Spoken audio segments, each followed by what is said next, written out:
Yo, Vic, Yes, Em. I have a question for you. Oh, go on. When one Corrie storyline ends, Yes. how long do you think we get before the next one starts? About a week? Less than 30 seconds. Oh, that sounds exhausting. Brilliant.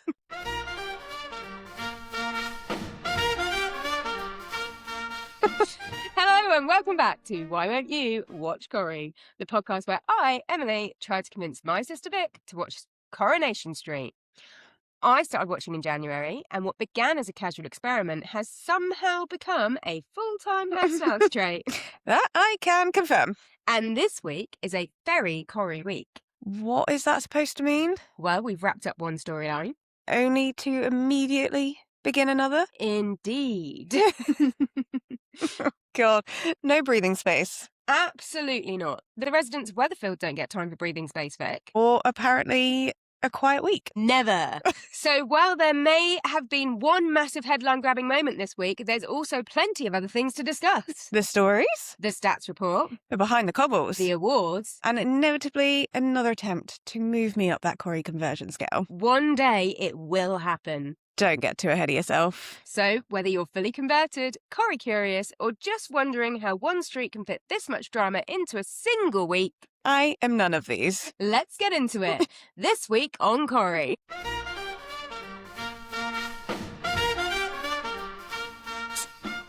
Okay, Vic, okay.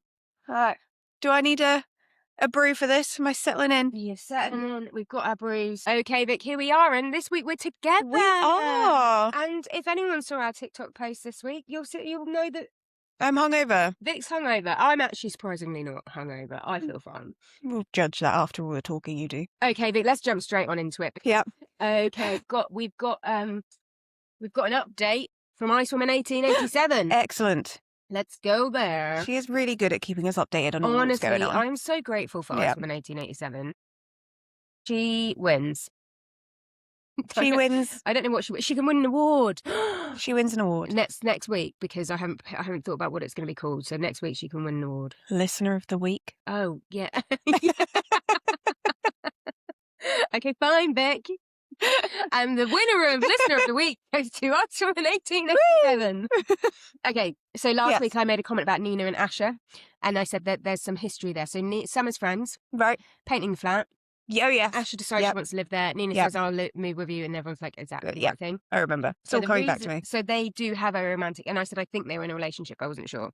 So Ice Woman 1887 has confirmed they do have a romantic past. They dated briefly in 2021 and again from 2022 to 2024. That's okay. Yeah. Nina is bi and Asher is a lesbian. Okay. There we go. Which actually is important for the storyline. So we will get into them. Okay, fine. Okay, Vic, are you ready? Yes.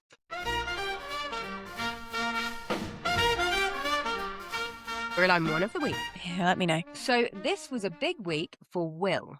Okay. Will and Teach. Oh, God. They were going to court. They were going to court, and they did go to court. And oh my God, Vic. So firstly, the mother-in-law is back with sass this week. Oh, gosh. Well, I feel like we've had about a couple of months without the mother-in-law. Yeah. Sass, and I loved it. Absolutely love her. Think she's brilliant. How many awards has she won this week? No, not enough. Actually. Okay, fine. So the week starts on Monday. No, it doesn't actually. It starts on Tuesday. There were 2 episodes on Tuesday. Everything's out of whack. Football. Oh, okay. So Tuesday there were 2 episodes, and on Tuesday we are introduced to Megan's mother. Oh, Megan's mother is obviously in. Let's see, she's so proud of her. Oh, she's so proud of her daughter. She's obviously there to support Megan through the court case. Yep. And actually, in Tuesday's episode, it sounds like she doesn't know. She kind of did think that Will's making it all up and whatever. So she goes to approach the family and doesn't really say who she is. They get annoyed to kick her out the Rovers. Then she bumps into Will and is like, the poor Megan, like, woe is her. She must have really loved you and blah, blah, blah. Goes and sits in the car with Megan at one point to discuss everything. And that's when Megan does kind of confess to her mum that it was real and stuff did happen, but it was when she was in a moment of weakness. It was that he made a move on her, and it was I was just like, you're just watching it like, you're such a slime ball. So yeah, so that happens. And I love that scene because they're in a car in the alleyway talking in, the secret alleyway that we love. Nobody knows about. No one loves. No, we know and love. And they're doing all these camera angles, one from the front of them talking, one from inside the car, which must have been really hard for the cameraman. But then they do these great ones in the wing mirrors. And I was just like, this is fantastic. That is great artistic skill right there. Honestly. So anyway, Tuesday's episode, teachers there trying to convince them not to go to court, which then leads us into Tuesday part 2, because it was 2 episodes, and it's the court case, and Will changes he's on the stand, and he suddenly backs down and goes, "Oh no, I've made it all up. I was in love with her." Well, I know, but the court case continues on Wednesday, and landlord gets on the stand, and he says his bit, and then Megan gets on the stand and says her bit, but she really rolls up, and she basically lies on the stand and is like, that Will had been. Her and Will formed a relationship because Will was really depressed and suicidal because he was constantly being compared to the landlord, who was a rugby player growing up. Obviously, the landlord loses his shit, stands up, starts yelling in the courtroom, leaves.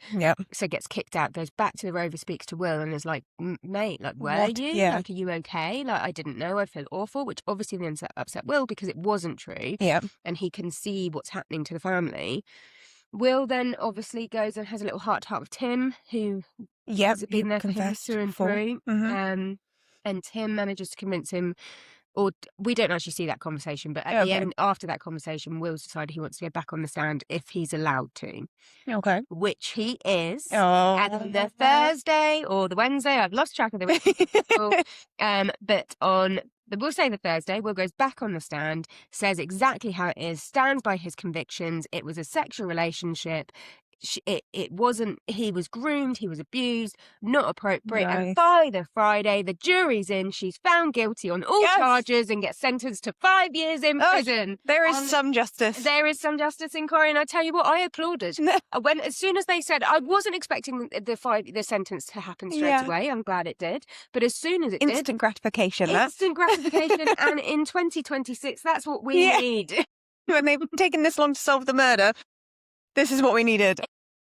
So we have a conclusion. I don't know if there'll be any more to come back and bite us, but that is where we are. I mean, it's Corrie. It sounds like, yes, it will come back. I mean, any long-term Corrie fans out there, will this come back, or is that the conclusion now? Do we need to be kept on our toes? Because I wasn't sure if Mal and Bernie was going to be coming back, and he hasn't. So I'm like, oh, are we expecting a reoccurrence of that character? Because I feel like that storyline wasn't wrapped up. No, it just kind of stopped. It just kind of stopped after he set fire to Roy's rolls. I mean, it's quite a dramatic ending. It was, and it was a couple of months ago. But let us know, how often do these things come back to haunt us? But as it stands, storyline one of the week, we have a conclusion. Excellent. I'm very happy. Finally start moving on, which is great. This then leads us into a mini, which a mini with the bros. The bros are back in it this week. Because obviously Steve McDonald, Tim, and the landlord have their little, ensemble. And I really enjoy, they were the lightheartedness of the week. Like, obviously they were part of the Will storyline, which was, I would say, 75% of the week. And they just brought the lighthearted conversation. Obviously seeing Tim there for Will, which I am loving that. Like, considering that he isn't, like, his initial introduction to this universe was he was jealous that Steve and the landlord were getting a really good relationship, and then he's come and swooped in and been like Will's confidant and whatever, and he's just, it's a really lovely. He was the one that drove him around in the beginning when he was like, I'll take you to wherever we're going. He's the one that had his own like a story in the background, storyline mini one in the background as well. So he's just, it just goes to show that it builds a community. No, it takes a community to raise a child. That's the saying. It takes a village. It takes a village. Take something. Take something, and they're all working this out together, as we all are.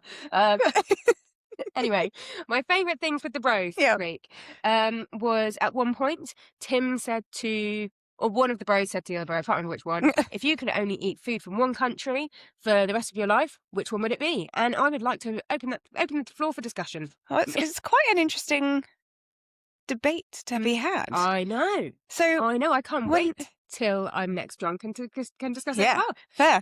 I'd argue I'm drunk right now. Well, I do have some follow-up questions on his question. Go on. When he said you can only eat one food from a country, I'm assuming you can eat the whole cuisine of theirs. Yes. Not just like one dish from one country. Yeah. Mm. Okay. So in the show they talked about Italian, but I thought that's too much carb for me. But they have like they have meats and things as well. They have like cured meats and. I don't. You don't like cured meat? No, I don't. Do you know what mine would be? What? Greek.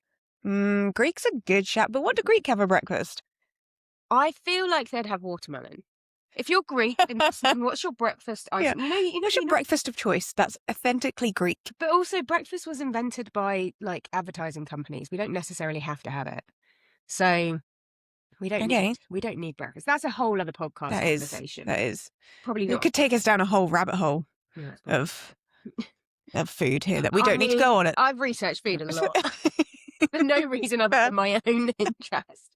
Anyway, what would yours be?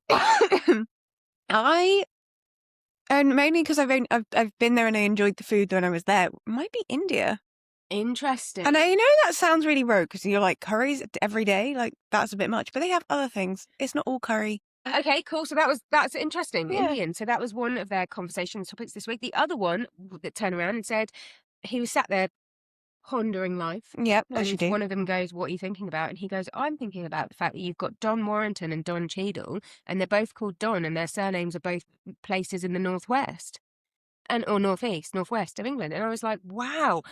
I just basically have nothing to add to that comment other than, what was going through the script writer's head? They were like, "We need a filler line." Oh my God, did you know that Don Warrington and Don Cheadle are both called Don? And I'm adding that in. Like, I would love to be inside the mind of a writer and see how that line came out there. I mean, I didn't even know this fact, so. I didn't know this fact. Found it interesting. I want to talk to the writer and be like, how? How did you learn this fact? How did you learn this? They probably just saw the name Don and then went, "Oh, hang on a second." But how do you think about that to put it in the script? I found that really interesting. So if there's any Corrie script writers listening, let us know how your brain works, please. Yeah, fair. And that's it for the bros. I just needed to add in that they were the comedy highlight of the week. Keeping it light. And we are moving on to storyline 2 of the week. And we are on their favourite house pots. Oh, Harry. As we know, Harry Potter is in... Is he still in hospital? He's still in hospital. Okay. He's still sectioned. But at the beginning of the week, he's doing quite well. And the doctor says to him and his family that if he continues with this progress, that they'll probably let him go at the end of the week. Yeah, that's good. I know. It's good, but I also find it interesting because I was a bit like, would you tell Harry that? Because then if he doesn't progress, that's going to make him feel worse that he's getting excited about going. And obviously, he doesn't progress during the week. Oh. Because what's happening in the outside world that he knows about is this court case. And this court case obviously is what triggered all of this. So he keeps asking what's going on. And then obviously Tuesday's episode where Will backs out of his story, Nick lies to him about it. But then Hope goes to visit and Hope lets it slip. Purely because she didn't want to lie to him. Yeah. So then Sam's really mad at Nick and has like a full-on meltdown. And then is like, everyone keeps lying to me. Leanne hasn't been to visit me. She said she was going to come and she hasn't. So that then sort of escalates. And then as a result, they don't want to let him out on Friday. What I find interesting in this storyline is they don't want to let him out, but then when they're saying, "Look, we think and he knows about the end of the storyline with Megan getting locked up, and he gets really happy. And actually, let's just talk about him for a second because he does get like super. You can see the way he's acted it. He's super engrossed in the storyline. Like even by Monday, Tuesday, I would have like the Tuesday one. I would have been like, "Oh, he's not ready to go." Yeah. So the fact that they even gave him that false hope, I'm like, you can tell he's not ready. Like the level that this investment, anyway. But then when it came to the end of the week, he starts, and they're saying you might have to stay, mate. And he's like, "I shouldn't be locked up anymore. I don't need to be here." So I don't know whether there's going to be a him trying to escape storyline. I don't know what's going to happen, but I can tell you for free, it's not over. No, it's not. It just feels like there was more going on than what we've been made to believe. Yeah. In a sense of how invested he is in it, like his reactions to it all. Like I know. So obviously one of the behaviours of schizophrenia is paranoia. And I think he's just been so paranoid that Will and Meghan are out to get him, and that if Meghan got let off, then Meghan was going to come after him. And I think that was what was leading into all of that. Maybe triggered it, but I don't know. It feels like, from what you've told me, there's more here. There's more here that we don't know. I agree. Something's going to come out of the woodwork. Something's going to happen. I wonder whether he's going to try and escape. I don't know. I'm slightly curious where this storyline's going, but it's not my favourite storyline of the soap. No, I'm not going to lie. I'm enjoying. I like a good medical problem. So I'm quite enjoying the snippets I'm hearing from this story. Okay, I will bring more of that next week. Cool. It's interesting. It's just not my favourite storyline of the week. That's fair enough. Actually, yeah, and that's where we are with Haspots. Fair. I will make sure that I'll put a little black mark next to that. Bring more medical knowledge with it. And from Haspots, we're going to move on to a mini off the back of that. So in Haspots, I told you Leanne lied to him. So we're going into mini 2, storyline 2, mini 2. We're going into Leanne and Idris. So in Harry Potter's storyline, Leanne was meant to go and visit him and didn't show up, right? Right. And the reason she didn't show up because Idris is back in it this week. Yeah, God. He's not been in it for a few weeks. Idris is Alia's cousin who's just kind of shown up. Think he's going to be up to no good. You can see Leanne is stressed. Let me take you to the Chariot Hotel for a spa away day thing. They have this spa day. He's then, shall I book a hotel? They book a hotel. Aren't they in a hotel? Yeah, they are. Book a hotel room. Okay, fine. Book a hotel room. They don't book a whole hotel. Okay. That would be extreme. Well, I mean, maybe Taylor Swift would do it, as we're learning from this weekend. But she basically has. She basically has booked out the whole of New York, I think. But anyway, so they're in this hotel room. Leanne goes to freshen up and have a shower because Idris has decided he's going to book it for a second night. So she goes to freshen up, has a shower, and while she's having a shower, her phone rings. And we know as the viewer it's Toya, but Idris silences the phone. Oh no. So then she comes back, and then Toya knocks on the hotel room because she finds out where she is. Knocks and is like, "You've let Sam down. Sam was expecting to see you. Where are you? Oh, I see what you're doing. Let's see, is Idris in the room?" Now, what I did respect is Leanne's then back looking at her phone going, it's never on silent. Why didn't it ring? Why didn't it ring? Idris fessed up and he was like, I put it on silent. I'm sorry, you seem stressed and I wanted you to relax, so I put it on silent. Now, you shouldn't necessarily put someone else's phone on silent, especially when you've not really known them that long. But I respect him. Respect for owning up to his mistake. Yeah. Because actually, from my experience of soap, which is not a lot, I feel like they would have just lied about that. Yeah. Like, I don't know. 9 times out of 10, I think, yeah. So I do respect him for that. But anyway, so then she's mad at Idris, won't talk to him for at least an episode. He buys her flowers. She forgives it. Oh, quite cool. Yeah. Excellent. So that's where they've had their up, they've had their down, they've had their up again. They're back there. I think they're back with their little dalliance or whatever's happening there. Fine. But that is Leanne and Idris. Okay. We are moving on, Vic, to big storyline 3 of the week, and that is Summer and Co. Okay. So obviously we had Summer last week, who was buying a load of stuff for her friends, like just kind of, you could tell she was drunk a lot of the week, slightly unhinged, I guess. So this week she's back out with the people, the people last week who were on the other table that were like, hey, you can come and hang out with us. So she goes for a night out with them at the bistro and then convinces her to buy tickets for this VIP night. And then at the end of Summer goes to the loo and they do a bolt on her and run out. Oh, how rude. Summer, her real friends are also there because she had invited them to come on this like VIP night. Yeah. And they are like, look, they've gone, you have to pay, like they've left you the bill kind of thing. And then Summer has this moment where she's like, oh, I'm fed up being walked over. I always, encourage people to walk all over me and I'm fed up with this. And my favourite line she says is, I'm fed up with being a statue. I'm going to be the pigeon. Now, this is a saying I've never heard of before. No, that's new. I'm going to start using it. I want to be the pigeon. What does it mean? Vic, that you don't want to be the statue and you want to be the pigeon. Yeah? Yeah. But what does that mean? It means, Vic, that you don't want to be the statue. So you don't know? I have no idea. Okay, fine. I think it means that a pigeon will historically stand on a statue. Now, I thought the old saying was a seagull stands on a statue, but I feel like that's just a family saying that we have for some reason. Possibly. But the pigeon stand, and she's the statue being stood on by the pigeon, whereas she wants to be the pigeon standing on the statue. You're going to walk all over someone. Oh, is that what we've... I don't know. Just unearthed the we storyline. unpacked this whole thing. Okay. Anyway, so the next day her friends will take her out for brunch. Yeah. As like, you'll be okay.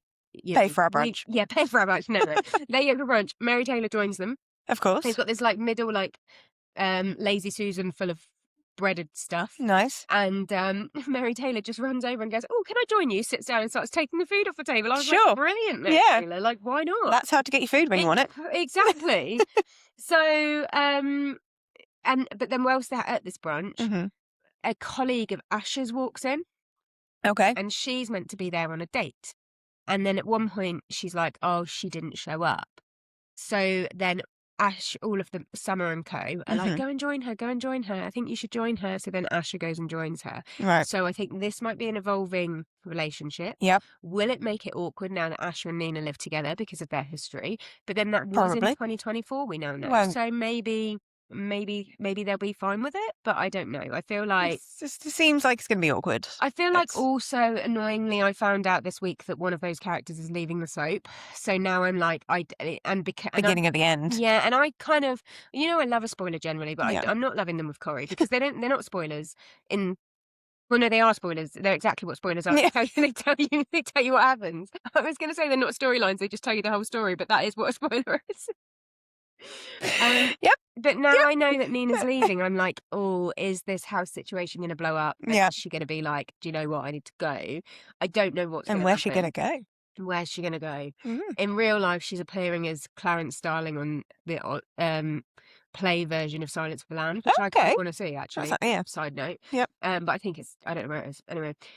So yeah. Or is she going to be gone for good, or is she going to, because plays have a run time. Exactly. So maybe she's just leaving and coming back. Don't know.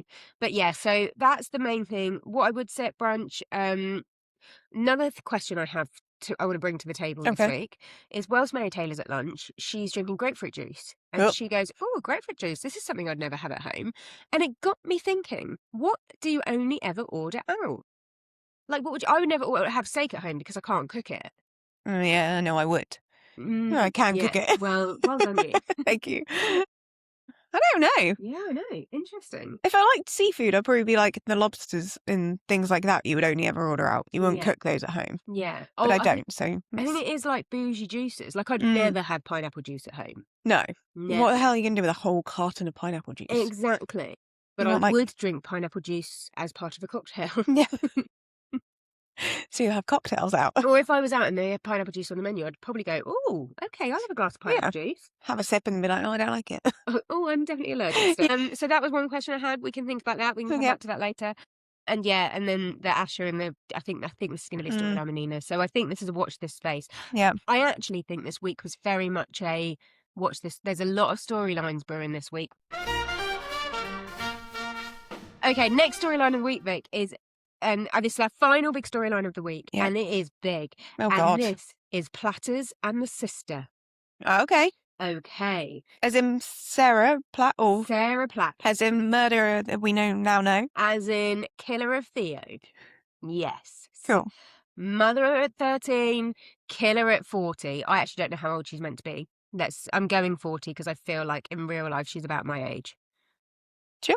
One thing I would like to start with, before we even start talking about Platters and the Sisters, one thing I would like to talk about is Sarah Platt's hair in this week. Was absolutely the quality, like it was really good. And I would like to know, so shout out to the hair people at Coronation Street and Tina O'Brien, who plays Sarah Platt.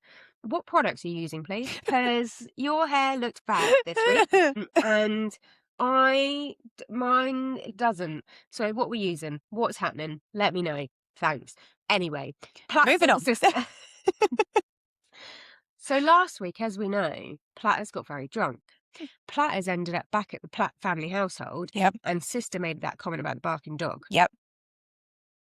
First thing this week, obviously besides being horrendously hungover, because apparently we've woken up the next day, and Corrie timeline, blow my mind, confused.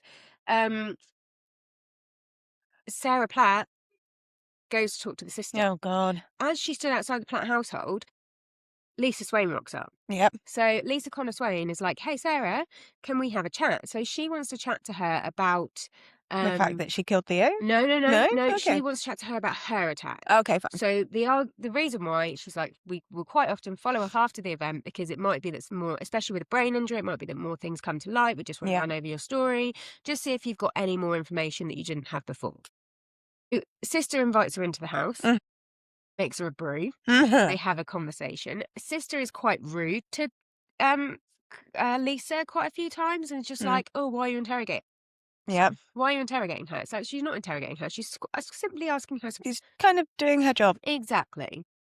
Honestly, Lisa has the patience of a saint. The amount of people that yell at her for her doing her job. If I was yelled at that much for doing my job, I just wouldn't do my job anymore. I'd be like, oh, do you know what? Fair, yeah. I'm done. But I guess maybe as a police person, you kind of expect it. Do you though? Well, yeah, because everyone yells at police. You get arrested, you're yelling. You're in court, you're probably yelling. I think if I'm arrested, I cry. Why am I being arrested? That's because we haven't done anything wrong to be arrested. Fair. So if we were getting arrested, we would cry. Yeah, fair. But I think when you're generally guilty, I think the first response is to be angry that you've been caught rather than cry that you don't know why you're being arrested.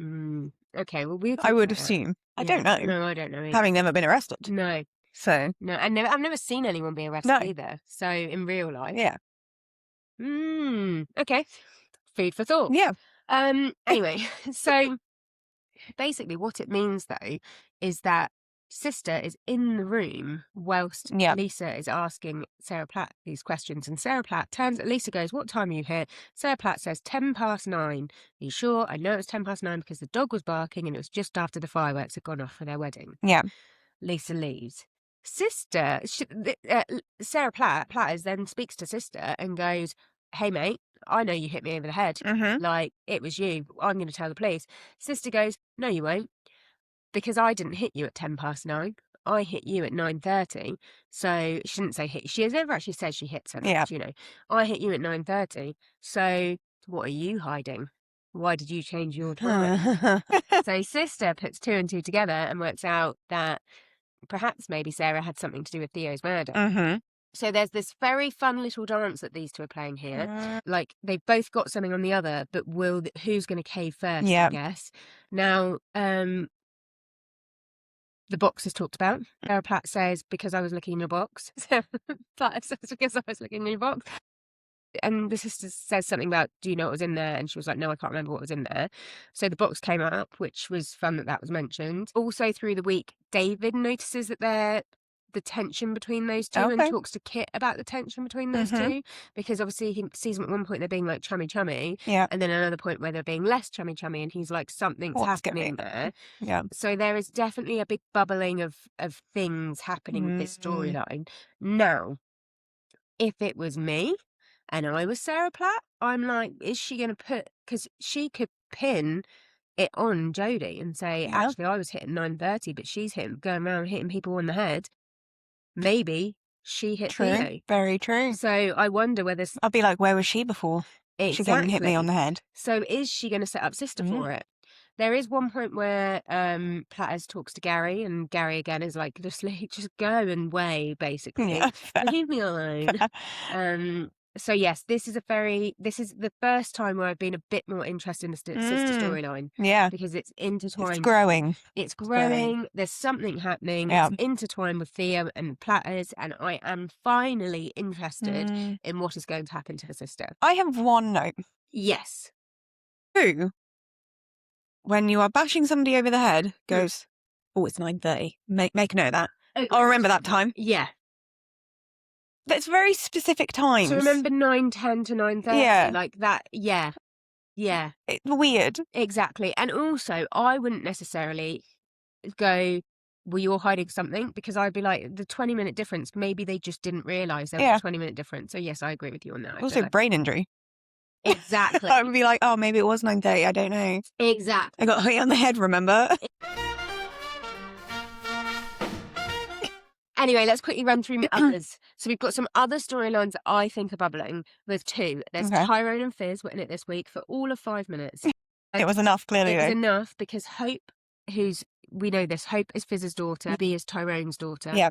And they were planning something. We don't know what they're planning. They're planning a surprise for Tyrone because he's stressed, which it is. Well, you know, what better way to make somebody less stressed than planning a surprise? Exactly. So that's a storyline that's bubbling. Another storyline that's bubbling, we had Abby Webster back, who I think might be a new character to you. Yeah. She's not been in it since we've started doing this podcast, Okay. certainly. She would, last time I think I know she was in it was around the Corriedale time.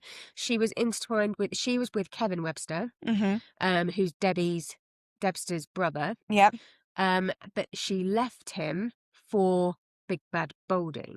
Oh. Yes. So Okay. that's why Kevin and Big Bad Baldy hate each other. Right. Because of that. Makes sense then. She's really not been in it. She was in it very briefly on the murder week because I think they were trying to, if he died, I think they were going to try and suggest she had something to do with it. Don't know. But I don't know anything about Abby Webster, really, apart from that. And she was basically in it this week because she's got a bad landlord. She's been trying to get hold of him. Her house has got issues. It smells and the landlord's just fobbing her off. Right. Eventually, she's on the phone to the landlord and we realise, and Idris's phone is ringing, realise that Idris is her landlord. So that's happening. And then the final scene of the week, this week, Abby is on her kid's bed. So she's got a kid. We know that. She's on her kid's bed and she's reading her a bedtime story and the kid is coughing his little lungs up. Aww. I know, really unwell. And then as that happens, the camera pans under the bed and you can see black mould all up the wall. Whoa. Yeah, so that's going to be a storyline. Yep. For sure. Something to do with that. Now, I would say if the kid's cough is that bad, that mould's been there quite a long time, I probably would have gone to the doctors already. Yeah. But would you not have moved the bed as well? I assume they know the black mould is there. No, I don't think she knows it's there. I think that's the point, because that's why the camera went under the bed. Maybe you wouldn't randomly move a bed if your kid was sick. No, you wouldn't. No. I don't think you would. So, yeah, I mean, yeah. Storyline going to happen there. Yeah. And Tyrone, we'll see. Watch your space. Watch this space. And the only other thing I'd like to add this week is this week we had Izzy, Sean and Kirk as like a comedy thruple. Excellent. And I loved it. Wonderful. Sean needs more scenes. Sean's really funny. I was about to say Kirk needs more scenes, but yeah, okay. All of them. All three of them. Sean, Kirk, Izzy. Get them in there more. Funny, hilarious. And Vic, that is our storyline. That was good. There's a lot happened.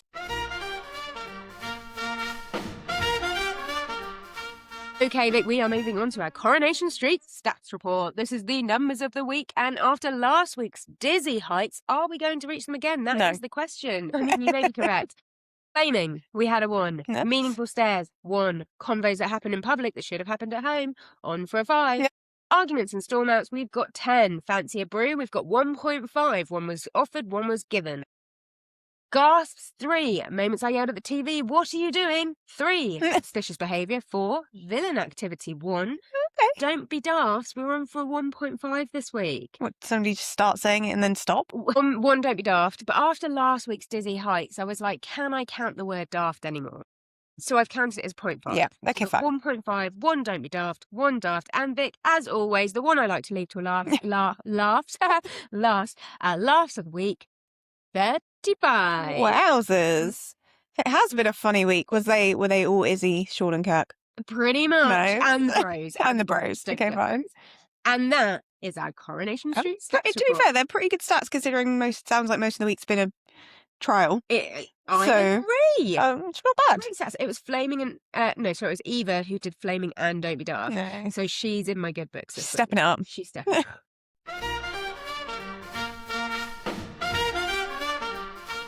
Okay, Vic, and we are moving on to our awards of the week. Woo. This is the part of the show where I like to give out random awards just because I can. And are you ready? Go. For our Hit me. usual villain of the week. I mean, there's only been one villain activity, so... I know, but there are 2 nominees. Okay, fine. We have got Megan, obvs reasons. Obvs, yeah.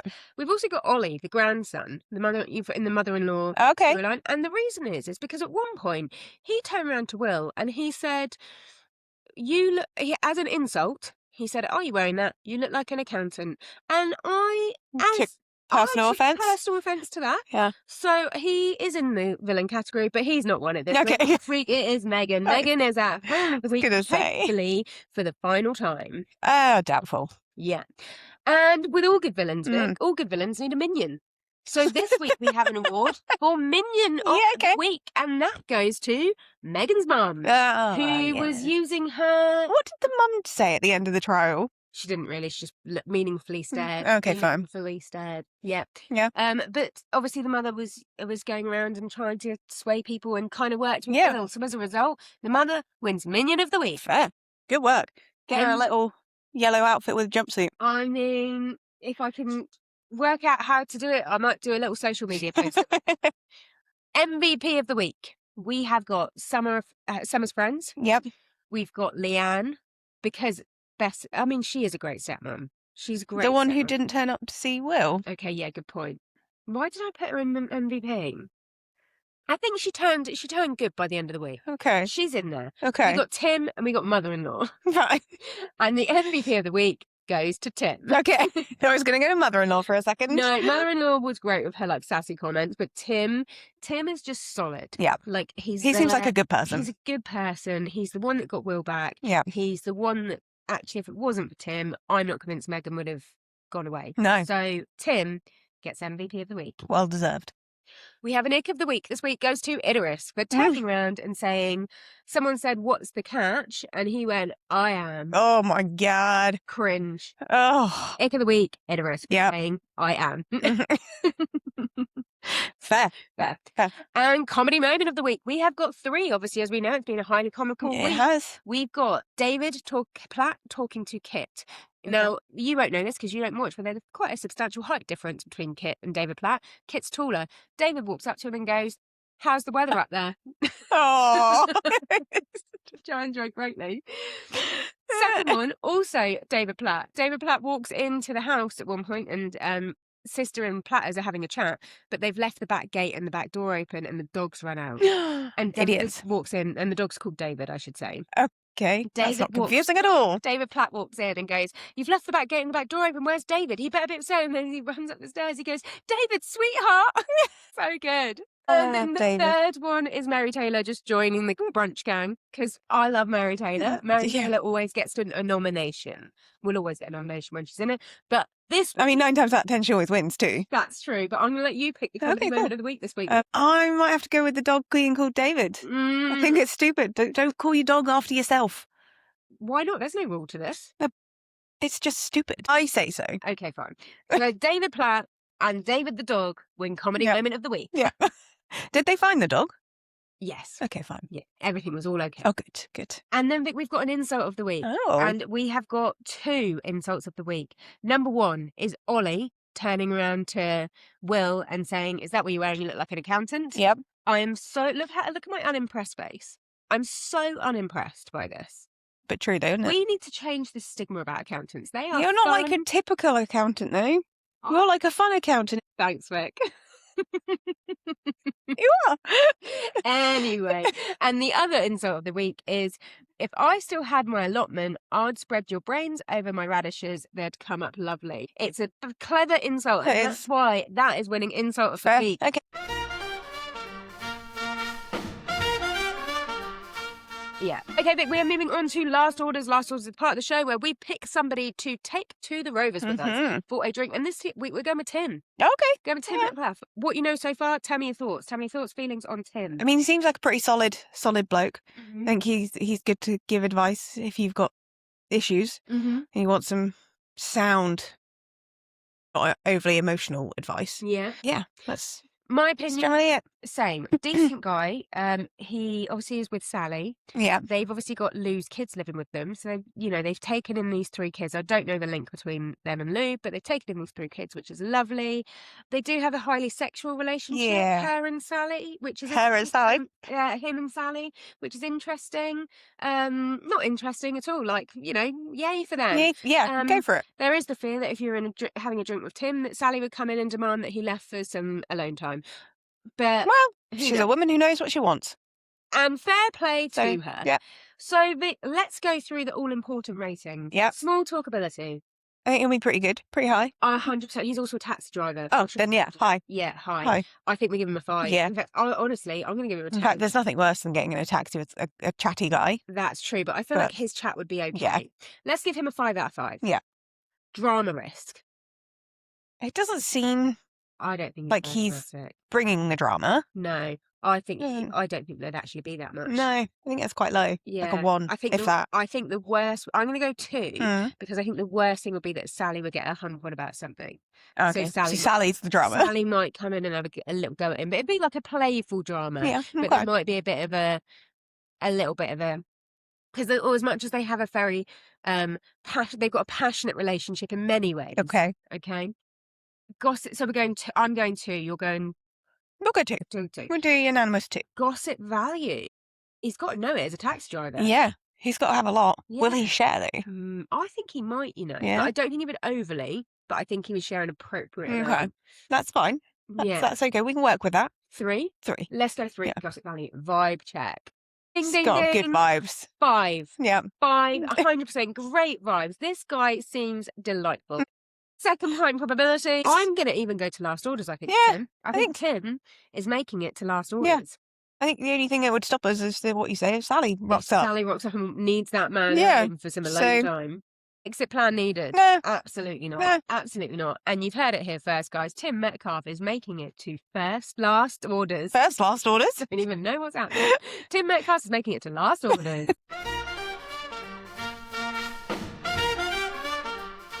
Okay, Vic, we are moving on to On the Cobbles. This is the part of the show where Legacy Lauren normally joins us to give us some trivia, but she, as I've said, she's been busy with work, so you've got me again. Oh, no. And I quite enjoy playing Two Truths and a Lie. It was good. I was really bad at it. Yeah. But I did enjoy it. But you got to learn some character development on Gary Windash. Yep. Which I thought was important for both you and I. Yep. So we are going this week with Eva Price, Two Truths and a Lie. Same as last week, I've delved into the archives. I've gone on Corriepedia. If it's wrong, I'm sorry. I've only just started watching the show. This is what the internet has told you. It's what the internet has told me. I've not used AI. I've done the hardcore research. Here we go. Let's go. Okay. Eva Price has worked as a machinist at Underworld. She's worked at Nick's Bistro and she's been a trainee copper for the Weatherfield Police. Which one of those is a lie? I think... What was the second one?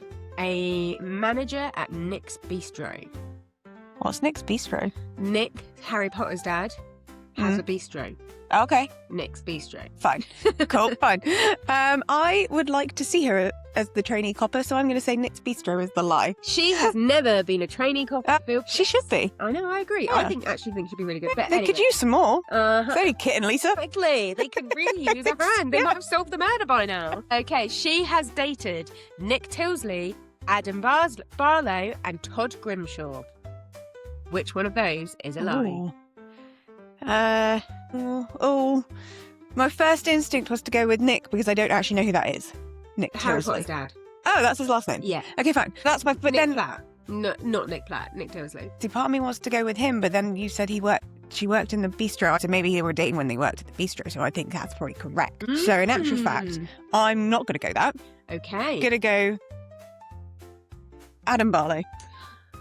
Todd Grimshaw. She did, in fact, date his brother, Jason Grimshaw. Oh. Yes, but not Todd. So she dated Nick when, obviously, she was managing the bistro. Tick. The Adam Barlow one, I feel like if we're going to get anything that I've got wrong, it might be that one. Okay. I read a source that said that they did date in 2018. He helped her leave the soap in July 2018, and then he returned by himself in August 2018. Okay. And then she didn't date Todd. Fine. Next up, Two Truths and a Lie. She found out in 2011 she had a half sister. She faked a pregnancy as part of a revenge plan, and she had an affair with Steve McDonald. Which one of those is a lie? Of course she faked a pregnancy. I think that one's true. I feel like we've heard this. I think you are right. What was the first one again? She found out she had a half sister. I mean, all of these things could be true, Em. True. So we will just go half sister. Get it out of the way. He found out she had a half sister, that being Leanne. Oh, okay. They're sisters, so they didn't know. I said 2011 a minute ago. I'm not 100% sure the date's right, actually, but it was around that time, I think. So she found out she had a half sister in Leanne. They share the same mother. She did fake a pregnancy as part of a revenge plan, and then she found out she was actually pregnant, and then gave that baby Susie to Toya for a while before getting her back. Okay, cool. I love just sharing babies. Exactly, but she did not have an affair with Steve McDonald. Okay. I mean, like I say, all all of these things could be true at some point. I agree. So... And this is Two Truths and a Lie with Eva Price.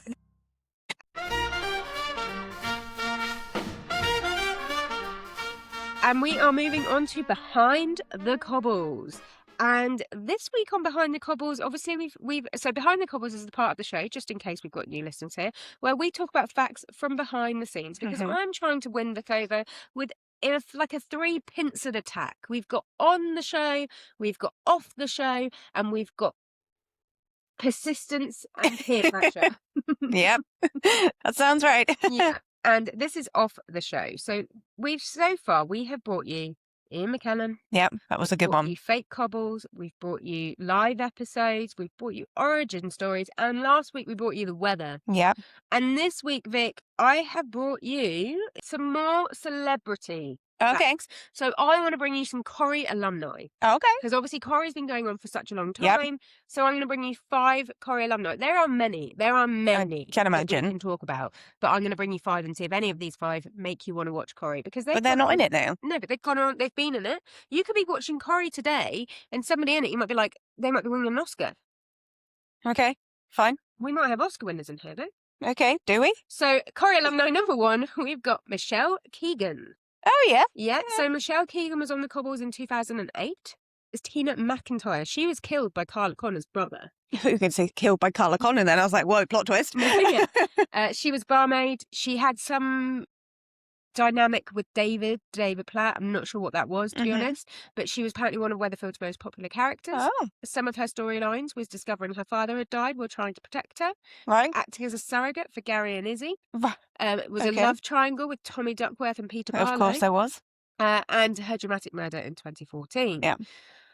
Where is she now? I mean, it's Michelle Keegan. So obviously she's done Our Girl, Brassic. She did the Harlan Coben Fool Me Once. Yep. She did £10 Poms.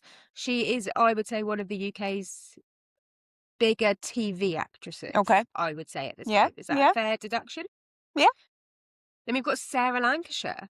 So Sarah Lancashire was on the show. You will recognise her if you don't know her. Okay. So she was on the show. She played Raquel between 1991 and 1996, returning briefly in 2000. She was with a character called Curly Watts, who I recognise the name, but I don't know who he is. Great name. Apparently they had an unforgettable wedding. Yeah. She left Weatherfield to pursue a happier life. Better life. But she was in Happy Valley. She was in that show. She was in Last Tango in Halifax. Juliet Curie. She's won the British Academy Television Awards and is widely considered one of the finest actors of her generation. Okay. She is a very good. She's a very good actress. She's been in something a bit bigger recently, like a Netflix or something. I just can't remember for the life of me what it is. Yeah. But she's very, very good. So just showing the quality of acting in Corrie. Yeah. It's high. In 1973, we have a Corrie alumni who dated Ken Barlow. She played Elaine Perkins and was dating Ken Barlow. Okay. And that is none other than Joanna Lumley. Oh, I love her. She's great. Yeah, Joanna Lumley was in Corrie for in how 1973. It was a short role. Okay. Wasn't in it very long at all. But it was before she became famous. So therefore, Corrie alumni. Yeah.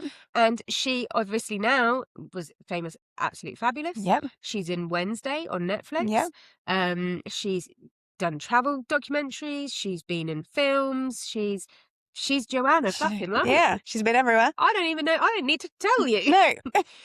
Next up, we have Saran Jones, number 4, Saran Jones. So Saran Jones was in Corrie from 2000 to 2004. She dated Steve McDonald, I believe, which, yes, she did. She played Karen McDonald. She was one of Corrie's biggest characters for the early 2000s. She had a fiery marriage with Steve McDonald, constant clashes with Steve's mum, and one of the soap's most explosive relationships. Nice. Since leaving Weatherfield, has gone on to be one of Britain's biggest TV actresses. Dr. Foster, great show. Gentleman Jack, great show. Maryland, I've never seen Maryland. She's been in Vigil, which series 3 is coming out later this year, and I am super excited for it. So Saran Jones. That's pretty big. Number 4. Yeah. And alumni number 5, Vic, who you may not know, but I'll have to show you a picture. Alumni number 5 is Ben Kingsley. So Ben Kingsley. Of course I know Ben Kingsley.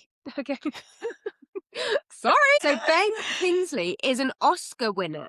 Yeah. And he was in He's huge. What was he doing in Corrie? He was in Corrie in 1966. He played Ron Jenkins, a young lorry driver. It was a very, very small role. Okay. He wasn't like a huge part, but he was in Coronation Street, and since then has gone on to be in Gandhi, Schindler's List, Shutter Island, Iron Man 3. He is regarded as one of Britain's greatest actors. Yeah, he's great. And if it wasn't for Corrie, he might never have made it, Vic.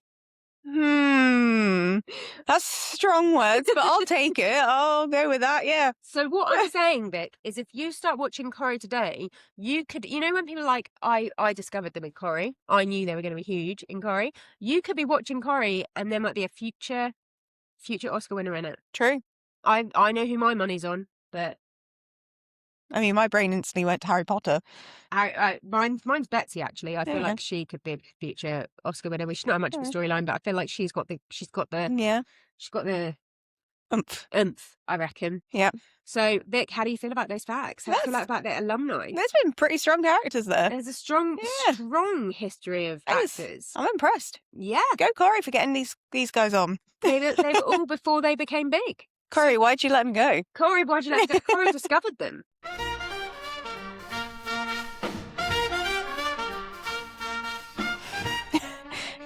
Wonderful. And I'm going to get rid of my notes now because this is the all-important part of the show. This is the part of the show why we're all here. This is the part we know and love, and the part where we are going to find out if you have moved up the Corrie Conversion Scale. This week, we have had conclusions to storylines, new storylines. We've had the stats. We've had the awards. We've had an Eva Price on the cobbles. We've had a alumni off the cobbles. Yep. What are your thoughts? What are you feeling? Where are you at? Are you going to start watching Coronation Street? So, good stories this week. I am going to keep this short and sweet because I'm hungover. Right. So, I enjoyed that Will bucked up and Megan got her comeuppance and all that jazz. Great. That makes me happy. Yeah. I'm intrigued to see what's going to happen with the Sarah sister dynamic. And for those two facts alone, I will give you... Hang on, you're not even going to talk about the other stuff, the fun stuff, the stats, The stats are the stats, they're always good. Okay. They don't need to be talked about. Okay, all right. Alumni. I enjoyed them. We chatted about them. Okay. I'm on a mission. Let's go up the scale. And on that, yeah. I did enjoy the alumni. Right. They're good to know. They make no relevance to me watching Corrie right now, though. But it's fun to know who was on it. And so I am going to give you, and I feel like I might have to move out the way. I'm going to give you a 5. Shut the front door. We're at 5. Sorry for swearing so loudly. Sorry for listening. Actually, I appreciate that some people don't like it when I get louder, when I get excited. I have heard that, and I can't turn it down, so I will do a calmer version. Oh my goodness, Vic! I can't believe you're at 5. I can't believe you're at 5. It's so exciting. We're at 5. We're halfway there. Yeah. We've gone up like 2/3. You don't know I'm not going to hit you. But I am excited. The fear in my face. Oh my God, I can't believe we're at 5. You might cry. I might cry. Oh, is it too early for Prosecco? I think I need Prosecco. No, you don't. No, you don't. A celebratory glass of champagne. You have heard it here first. We are at a 5. We are so close to Vic watching Coronation Street now. She looks panicked. I think we're all a bit confused. We weren't expecting it. I think it's... I wasn't expecting it. I think it's the alcohol still running through our system. It helps. But yeah, that's where we are, finishing week 21 on there you go. 5. 5 more to go, and then Vic's watching Coronation Street. Can we do it before September when we take a few weeks off? Can we make it? I don't know. We shall see. But if you're enjoying the progress, you're enjoying where we're at, tune in again next week. I'm Emily. I'm Vic. And this is Why Won't You Watch Corrie?